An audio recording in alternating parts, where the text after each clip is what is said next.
So the lipidology is about how lipids affect our cardiovascular system. That's one aspect, right? And then what to monitor for. I assume that also include the nutritional aspects of the types of lipids and what we should consume. So I think that's just beginning to people beginning to be aware of the importance of fats and different type of fats, and the prominence of omega-3 and really what that means, omega-3 versus 6. So can you talk a little bit about that? Because I think people are probably still are a little confused. I think just recently it's coming into prominence that the industrial seed oils, that just how horrific it can be for us.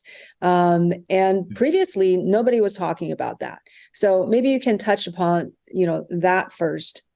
Yeah. So from an omega standpoint, so we do, in essence, measure these in our office. So there's a test that we use, which is called the Omega Index. It's through the Cleveland Heart Lab. And it gives us a nice breakdown of your 3, 6, and all the different sort of derivatives of it and the concentrations and ratios of those. So, the beauty of a lot of what we can do is that we can really, on a detailed level, kind of look at those ratios and understand. So we know that, the more natural wild sources of these oils, the better they're going to be for you, right? So when we talk about omegas, we really say, look, we want you to try to find products, or, if you're going to choose to eat, let's say, animal products, what are the best source ones, wild caught salmons, and where do you get that from? So that's one component of kind of that nutritional piece that we want to do.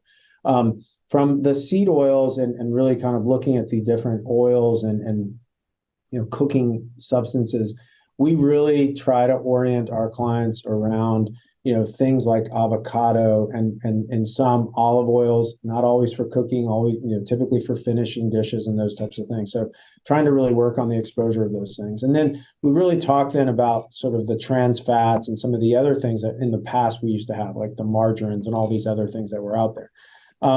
There was really a nice book that just came out that I think people would enjoy reading. It's called Ultra Processed People. It's by a physician from Oxford in England, and his name is escaping me, but we can certainly find it and get it posted. But he really talks about the whole kind of industry of food and how the oils that have been created over the last 50, 60 years, palm oils and these other sort of coconut oils, the way they're sort of formulated and what that actually does to the organism, which is us, from an inflammatory and disease-driving process. So we really do spend time talking about that as well. The interesting thing about fats is, look, we need fats, we need proteins, we need carbohydrates. It's just what types, what amounts, what's the quality, and when are we consuming these things is sort of a very important thing. And so, one thing, especially and as we age, is protein, right? Because as we age, how we assimilate protein, how we build muscle starts to change. And so we need to have better sources, especially of protein. And then we need to really think about, where are we getting those protein sources? So we work with our clients on that as well. And then we talk about what are the healthy fats, what are not healthy fats. And, we go through and we give them options for all those things as well. And then carbohydrates. What are the carbohydrates you should have? What are the ones we want to really try to avoid as much as possible? So, and again, it all orients, and I know I keep repeating the word, but it orients around what drives inflammation is going to drive a faster aging process. And so, that nutritional piece has to be integral to what we're doing. Yeah. So coming back to the fats, like going to a market like Sprouts that have all these roasted nuts, and then when you look at what they roasted them in, it says canola oil, or any packages, of some supposed to be healthy snacks, and then they will have sunflower oil. I mean, sounds very neutral, right? It sounds harmless. So what do you think of, when they say sunflower oil or safflower oil? What's your response? We typically tell our clients not to use those and to find other ways of find ones that are not done with those types of oil, canola, sunflower, the palm oil is another one that we try to really sort of have folks avoid. not only for the inflammatory cascade, but there's a whole nother environmental pathway of how we take care of the world we exist in as well is really important to health.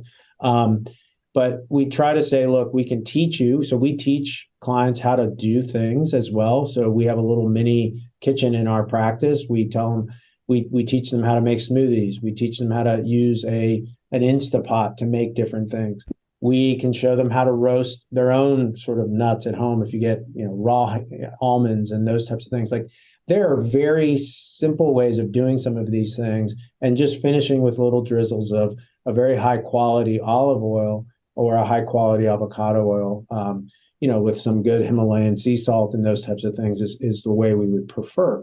We have to be realistic, and that's where I said we have to meet folks where they are. Like, I can't take someone who has never eaten an almond, let's say, and say, oh yeah, you're going to start roasting your own almonds at home, right? It's not going to happen. But so it's working to understand where they are in that process, and then how do we support them to get them to the point where maybe in a year they are doing some of these things on their own. And so to me, that's kind of the whole component of health. Like, how do we get someone to go from never doing something to teaching somebody else about it in a year from now, let's say.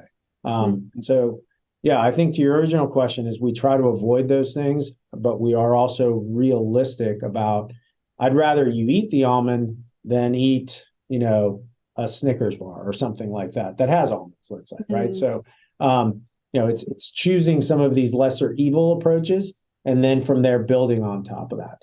One of our big messages for a lot of our clients is we don't want to go super restrictive. We want to talk about how do you add a lot of the healthier things, right? So how do we add a bunch more vegetables and fiber and healthier fruits for you on top of the things that perhaps you're already doing? And what that does is it starts to crowd out the real negative things that they perhaps are doing.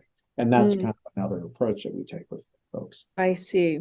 And talking about nuts, a lot of people are afraid to eat too many nuts because of the omega-6 content and the concern. Are you concerned about that? Again, it's a sort of a trade-off. I'm less concerned about it. I think if you're going to eat, let's say, a quarter cup of nuts versus, a bag of chips as a snack, I think this is going to win out as far as the nuts are concerned, right? For the fiber content, the healthier fat content, et cetera. So I think it's all looking at kind of what the long-term effect of all these things are. Do I want to eat something that's been fried in canola oil or palm oil, and it's a potato that was, grown with pesticides, et cetera?